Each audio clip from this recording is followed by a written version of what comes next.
Hello, I'm Matt Guff from thehouse.com, and I'm here with Joe Sexton from Public in 1817. Joe, how you doing, man? I'm doing good. How are you? I'm doing super good. So Joe is in the house, kind of doing a couple things here, and I thought, well, of course, you're local. Let's hang out and let's talk about stuff. Yeah. We've done a couple like product review things. You came in with Neville recently, and then with some of the 1817 crew back in the day. Yeah, that was a long time ago. That was a long time ago. Yeah. I feel like I've known you for a long time. Not necessarily as an adult, but I remember when I first kind of like came to Minneapolis, you were a rider at Buck. Yeah. And I like distinctly remember you like being a ripper. Wow. As like a 12-year-old kid. Really? Yeah, and I was like 18, like That's I cool. was still pretty young. Yep. We probably met then. Yeah, we probably did meet So we've then. known each other for like Yep. 20 you have a red jacket? I think you had a red. Yeah, I did. Yeah. Well, I had for sure. K2 Zeppelin board, a red jacket, and I also had this really cool, like, remember that brand Descente? It's like a ski brand. Yeah, they I got still that make at like some. a thrift store or something, and I wore that like all the time too. Awesome. A huge helmet and like goggles. Yeah. White. I wore white bindings, and then I always remembered pulling my pants over the high backs. Over the top. Because Jeremy Jones did it back then. Which Jeremy Jones? Like Jib Jones. Jim Jones. Jeremy Jones is like the real guy, yeah. Yeah. And I remember being like, he does that, and like I feel just like him now. And like I probably look nothing. And it worked. I look nothing like him. But That's, but that's why you're so good now, because that's it. Man. So when did you start riding? What's that whole story behind you like getting to ride? Because you have a twin brother, right? Yeah, twin brother. You grew up in Burnsville, right? Apple Valley. Apple Valley, yeah. okay. So twin brother growing up, and we both played hockey. Okay. Like that was it. It was like Minnesota hockey player, Mm-hmm. and I was like super into it, loved it. But then there was this point where he was just better than me. Oh no. So I was like, all right, well I'm gonna play basketball or I'm gonna play football. And every time I'd pick up a new sport, he would like practice with me, and he was better than me. Oh no. He was my twin brother, and no matter what sport I did, like I wrestled. Okay. And then sort of wrestling practice with my brother in the basement, he would just kick the shit out of me. Oh no. And then I was like so discouraged. Like every single sport I try, my brother's just better than me at. So then I started snowboarding, and he didn't want to snowboard. So I was like, Awesome. I'm going That's this the way. one. I'm all the way over here now. That's the one. That was What's it. your brother's name? Dan. Dan. Yep. Okay. Are you guys still competitive? Oh yeah. Big time. Well, yeah, of course. Like we're competitive in everything we do. It doesn't matter if like you're playing wiffle ball at Thanksgiving or something. It's like it's serious now. Awesome. Which is great. I think that has like a lot to do with like the way both of us turned out. It's Sure. just like fucking pretty competitive. Like my friends will tell you that too, but it's not something you can really help. It's just like it's a blessing and a curse sometimes. Right. Yeah. But he went on to play in the NHL and Yep. went on to play. He plays in Russia right now in the KHL, and Right. he's like one of the top scorers, and he's got, on the hook to maybe play in the Olympics, like all this kind of stuff. Wow. So, yeah, For US or for Russia? for US. Wow. Yeah. That's big. Yeah, it's really cool. So it hasn't happened yet, but they've just been talking about like he's a prospect. That's so that cool. Could be really cool. So you could both be in the Olympics if you really wanted to. I couldn't. I can't do anything that those guys are doing. But so do you think the competitive nature that you had growing up kind of helped you to become the snowboarder that you are, because like you're striving to like accomplish these things or like do these tricks? For sure. Yeah. I mean, from whatever age, when I made the decision of like, I just want to be a pro snowboarder so I can snowboard every day. Yeah. Like once I had that in my head, like this is what I want to do because I love this one thing so much. Like whatever I have to do to just get to do this all the time, Yeah. that's what I want to do. And so it was just like nonstop, like, okay, like learn about how it is. All right, well, if it's enter contest, I guess I'm entering contests. If it's Yeah. make a stupid sponsor me video, I guess I'm making a sponsor. Like I just Yeah. tried to follow the steps of like how I thought you did it. Yeah. And then, yeah, it was just like, just kind of like no other option. I was like, this is all I want to do. Like, I'm going to make it happen. Yeah. So I just kind of was competitive with myself to just make it happen. Yeah. So you grew up riding at Buck and then at Highland as well, right? Yeah. Buck was like, because my parents lived like right by Buck. Yep. So when I started snowboarding, it was like obvious I was just going to go to Buck. Yeah. And then I met like Jonas Michelot and Zach Marvin and Jordan Michelot and all these guys. And I was like, Yeah. I want to snowboard with them. Like they're so good. And like, Highland. and they were at Highland. They were Yeah. doing like, they were like this, they were so cool back then. It was like this crew and it was like, damn, like I want to snowboard with those guys. Cause Sure. like they seemed like they were like they're my age, but they seemed like older, and they just seemed like they were like the pros almost back then. Mm-hmm. And I was like little kid, like just trying to get in with them. So I'd Yeah. go to Highland, and then it was like became really good friends with Jonas, and then Jake Olsen-Ohm was snowboarding there, and that's where I met John Hodge. Yep. It was just a tight scene there at Highland. Super tight Yeah. scene.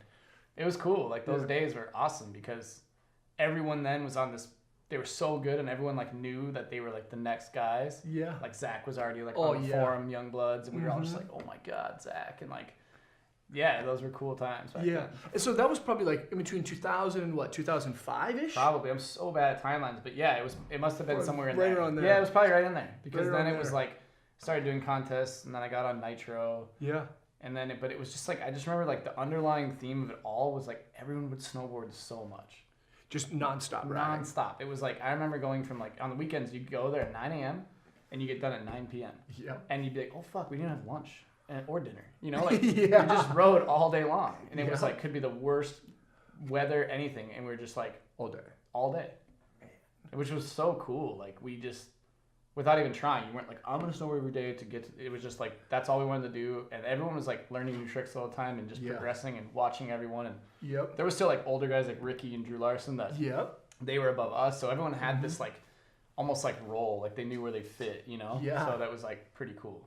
No, like, so when you were started to decide that you wanted to become a pro snowboarder, you had this awesome group of peers. Like you said you had Ricky Tucker, Yeah. Drew Larson kind of above you. Yeah. Who else kind of helped mold your mind and like the beginnings of your career?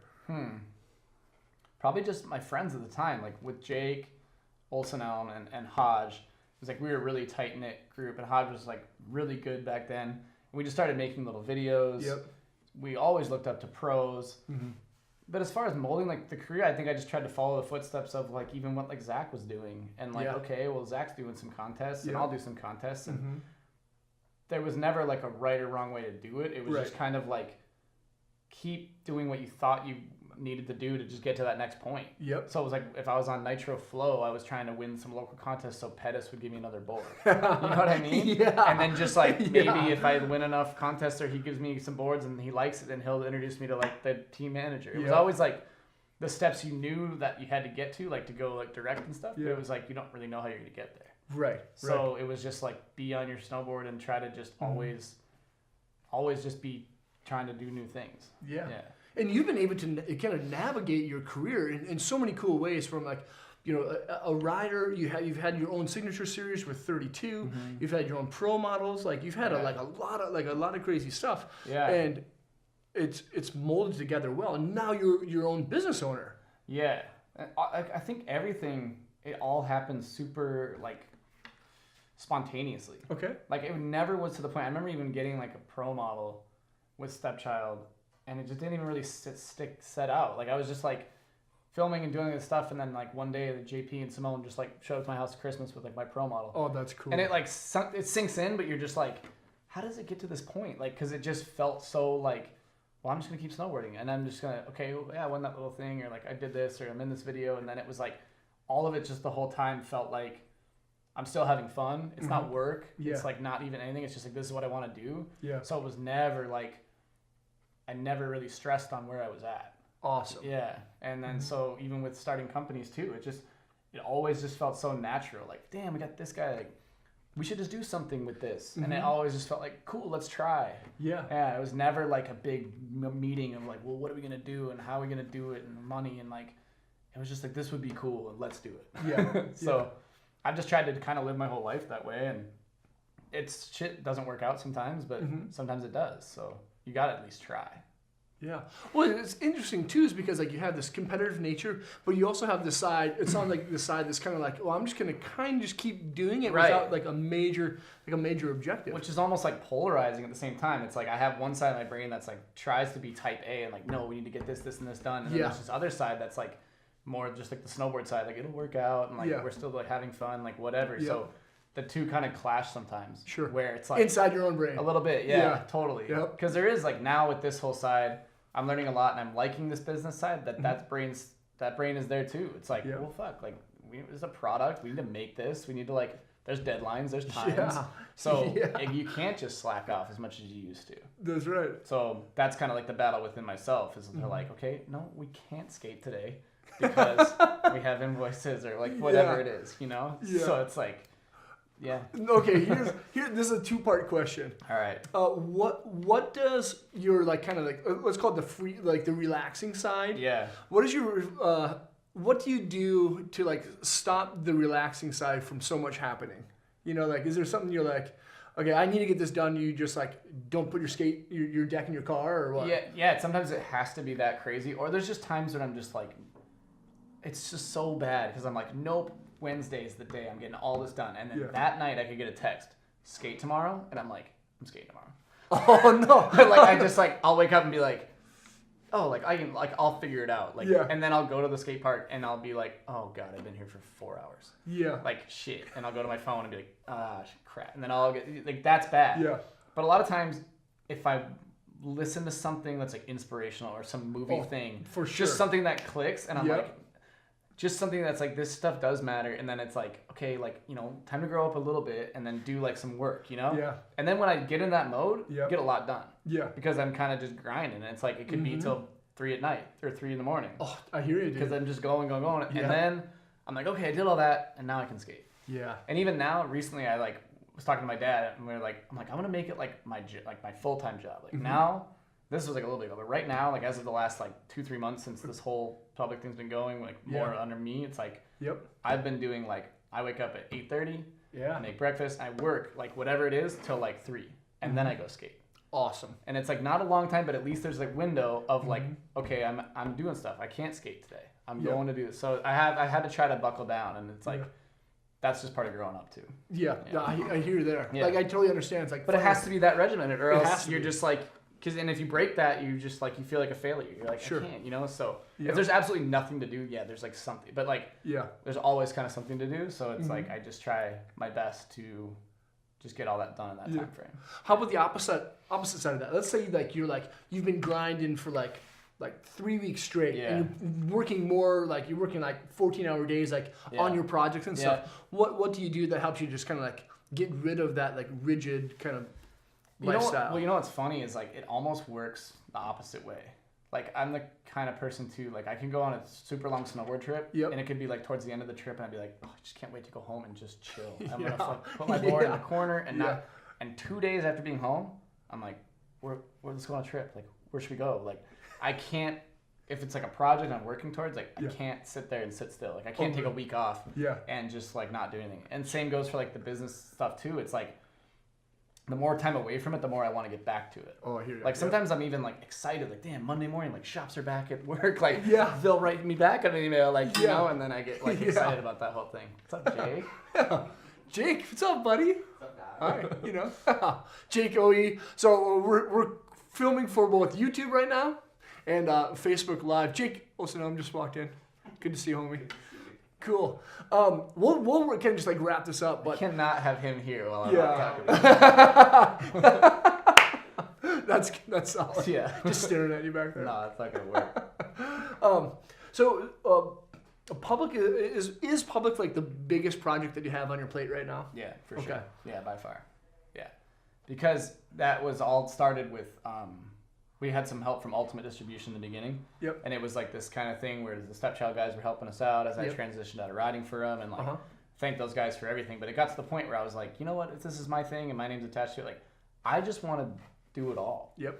I don't want to sit there and like, I just wanted that. And it was like a really like kind of light bulb thing where it was just like, for me to be able to like really get behind this, it needs to be like my thing. Yeah. So I worked out with them and I was just like, you know, thanks, and I'm just like I'm gonna kind of take it from here. Yeah. So it was cool. They let me go. They let me like do that, and now it's like, but now it was just like literally like cut the cord and like okay, everything. So now what? Yeah. And I'm like, oh yeah, I don't know how like any of this works. Yeah. So I've just been learning that process, which has been super fun and challenging, and that's what I wanted out of it. But, yeah. Some days more than others, and some days you're just like in over your head, and then other days things just work out, and you're like, I'm so stoked on this. Yeah. So yeah, I've just tried to I'm trying to keep my head down for like the next basically 3 years and just work as hard as I can. Awesome. And then to not be able to look back and be like, I wonder if I worked harder, where would it be at? Yeah. So that's been my kind of like in my mantra too, is just like, no, like just every day as hard as you can. Yep. You know, wake up and do your best, and then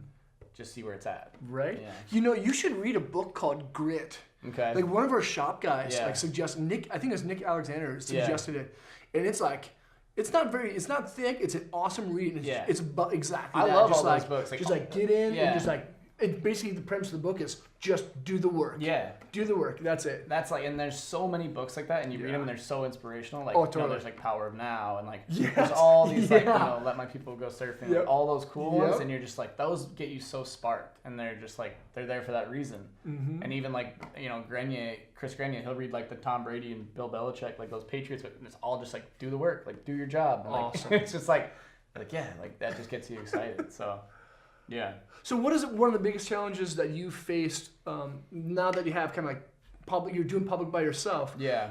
And what are some of the things that you're doing to like kind of jump over those hurdles or barriers? I think it's, you know, it's learning. It's hands-on, but it's also being able to not micromanage. Yeah. Like I try to just like manage and I delegate and like manage. Like if someone, because we have people like, you know, in the factories and stuff, like they're not, what do I know about building a snowboard, like physically with the press and stuff. Right. So it's like, and like with Josh, our art director, I just let everyone have like the freedom they want out of the brand, so they have fun with it. Yeah. And in turn, that like is more of like an authentic product at the end of the day. Like it's not me in there like, what if we did this? It's like Josh does his thing, sends them to the team. We have a group chat. Everyone goes through, picks out what they like, and same with like the production side. Like those guys know they're what they're doing. Yeah. So that's been it's hard and it's easy to like take your hands off, but also like you want to know what's going on, kind of, you know. Yep. So that would be the biggest challenge, is like wanting to know that stuff and not being able to actually do it is frustrating. Like like I wish I could do like graphic design and do our own graphics. Sure. But Josh does that. Yep. So it's like, you know, trying to delegate and manage, but not overdo it to where he's not having fun anymore. And it's this whole kind of like limbo of everything. Yeah. It is a really tough thing to manage too, because like you got into owning a snowboard company solely for the reason of it's a snowboard company and you love snowboarding. Yeah. And it's challenging, like jumping into a business and then like doing all the stuff that it takes to run a business, and like that's the tough part. Well, and so much of it too, like everyone's like, what, you know, like I don't even necessarily came to answer why I wanted to start it. Okay. It was literally like, you know, with this Stepchild was a long time, and it was moving out, and it was like transitioning out of that and like looking at like who I'd want to maybe, and there was just nothing out there that I really want, and then it was just like became like, well, what if we did our own thing? And then there was guys who didn't have sponsors, and it was like, if we can just make boards that we like with graphics that we're stoked on, then we're happy. And that's really all it was. So it was never like, how do we, you know, change the landscape of the snowboard industry, gain market share in Japan. No.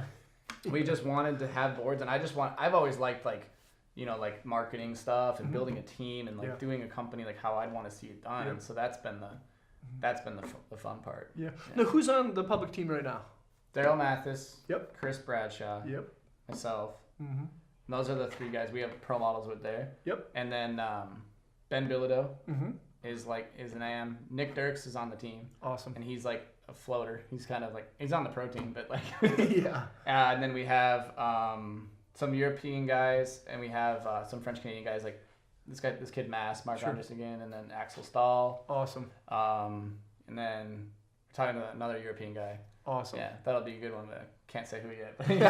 But yeah, stay tuned. Yeah, but kind of just trying to build a small group of people that really we can take care of. You know, Mark Edlund's riding the boards. Deadlung.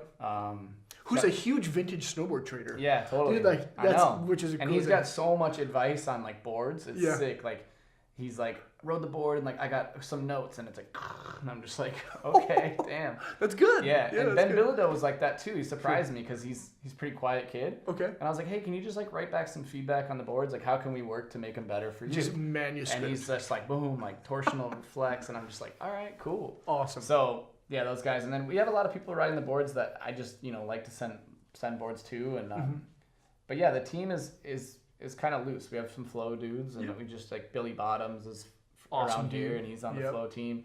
Drew Pagansky is from here. All those guys, it's fun to work with them too, and like hopefully offer them something that being a part of a small thing can help, you know, like Yep. you're a part of something smaller, which in turn maybe is more valuable to them. Yep, you know? absolutely. Now, how much does the public team and what you're doing in public kind of overlap with the sphere of 1817 stuff that you do? It's pretty separate, honestly. Okay. Like, yeah, I mean, it is pretty separate. We just, because that's me and Jake at 1817. Got it. So over here, it's just kind of like Josh is just our art director. Okay. Yeah, I think I'd like it to get more, you know, synced up, but I think it's just right now it's kind of like it became like my project, and it was just like, okay, it's just kind of over here. Yeah. Got it. No, what is 1817? Well, now what are you guys becoming? What do you hope to do with it? Yeah, that thing. I mean, we've been doing this for like 10 years maybe. Like since just as far as like what it was and like a crew and like made some videos and some shirts.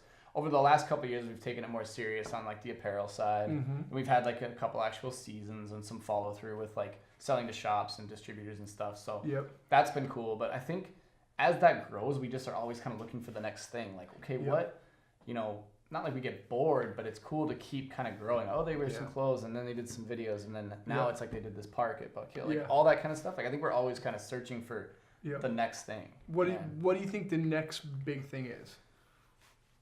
Just more media stuff.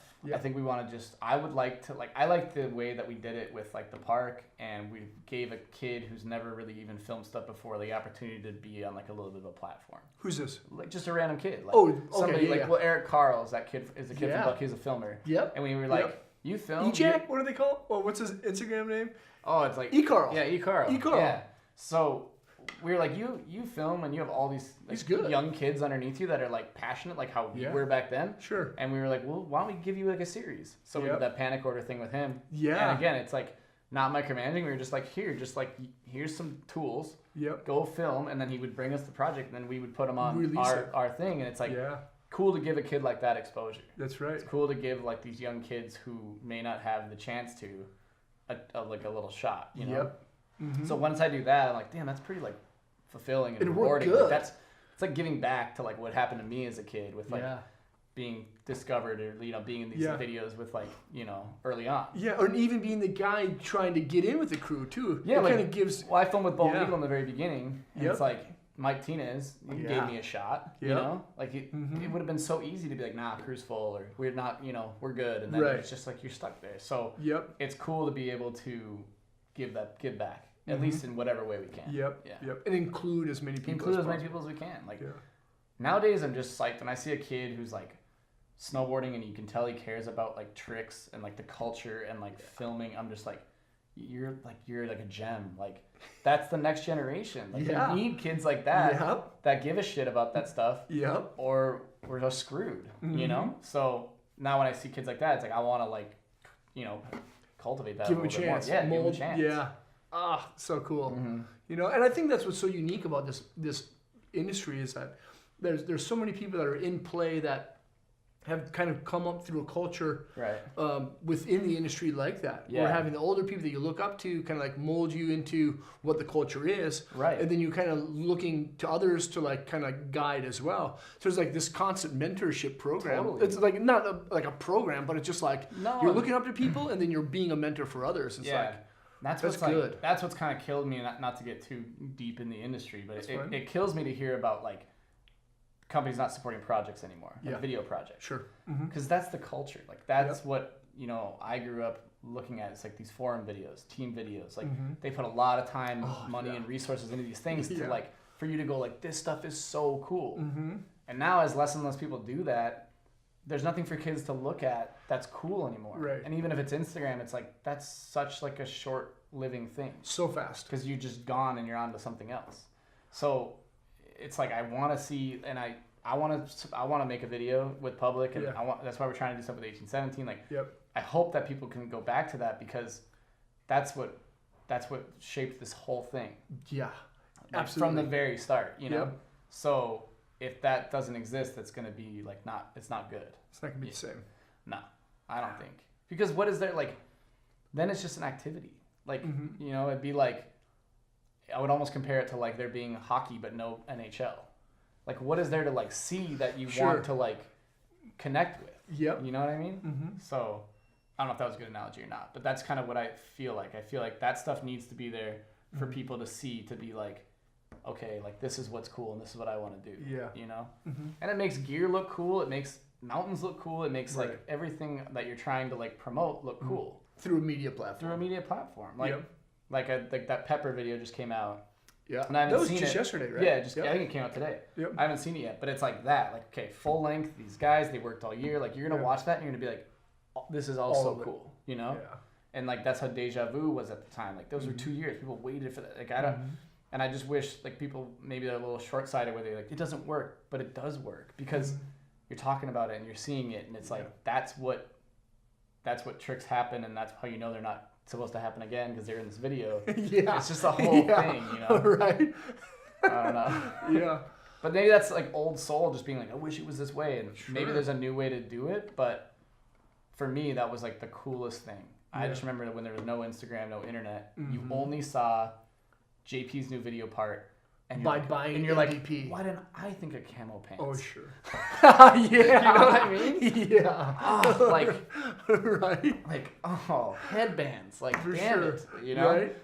So. Do-rags. Yeah. Totally. And that was like, you could do that and sit on that and then not put it out. And like, then it comes out and it looks so like revolutionary. Yeah. It's so cool. Yeah.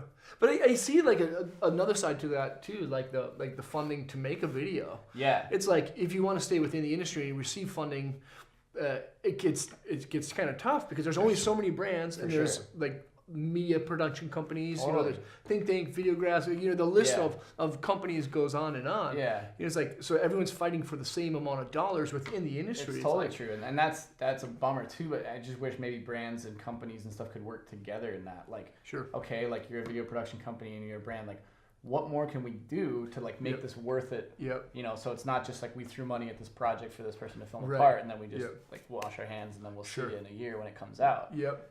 There's things that they can do like throughout that to where it could fall under like a marketing cost, I think. Yeah. You know, it is always so interesting, even though it helps snowboarding, when like some random brand like throws money into into a project, whether it be a contest, whether it be a regional thing, a video, well, even like a website. I'm kind of airing dirty laundry here, or whatever. But Monster sponsored Videograss for a long time. Yeah. And everyone was like, Monster, really? And they were able to make like 3 movies with that. And that's a big thing. Like with those 3, the funding that they got from from Monster for those 3 movies, it provided 30 people the opportunity to get out and film the world. Filmers to get paid, writers to have a project, like, you know, like a tour, and there's just like a whole trickle down effect of like that it is a good thing, you know. Yeah. I get it. I get that there's costs, and it's like I see that side of it too all the time. Yeah. But it's like, I just think for the culture and for this whole thing to like keep going and to be cool again, it needs to like keep going. Like it needs to be more like how it used to be. Maybe. Yeah. And people like yourself need to hopefully stay in place within the industry and not move to something else. Because how many people have you seen like grow up in snowboarding, become pro riders, and then they get a corporate job like selling insurance or something? Yeah. It's like, but it's tough. I mean, I get where they're coming from too. You know, like you have to like keep your head above water. Yeah. And it's just a balance. Stuff. Yeah. It's all about finding a balance. Like for me too, it's like, we don't get paid as much as like pros used to get paid to be a pro snowboarder. Yeah. But like you can still never beat that freedom. Like you look at the people that are like, you work a 9 to 5 for like that, and you're like, yeah, but it sucks. Don't do it. I couldn't go skate every day. You know? Right. So there's a trade-off for sure. Yeah. Yeah. Oh man. Well, dude, Joe, it's always a pleasure talking with you. Yeah, nice talking with with you. Like, I'm so pumped. I know there's like you have such a good group of people backing you and like the decisions that you're making. It's like, I'm sure it's tough sometimes, but like to see you kind of like blow up out of Minnesota in the Midwest, like doing 1817. It's like a pride of the Midwest. Man, so thank you. Yeah, good job, dude. I appreciate that. You're welcome. Cool. Facebook Live, thank you so much for watching. YouTube, gosh, you guys rule. Again, we just broke 25,000 subscribers not too long ago. We have like 28 million page views, which is totally insane to me. We couldn't do that without you, so thanks so much. We're going to have a lot more content coming your way, similar to this. More interviews, more in-depth stuff for product video reviews. So if you haven't subscribed to the channel, make sure to do that now. And hopefully I'll see you guys on the snow. Peace. you.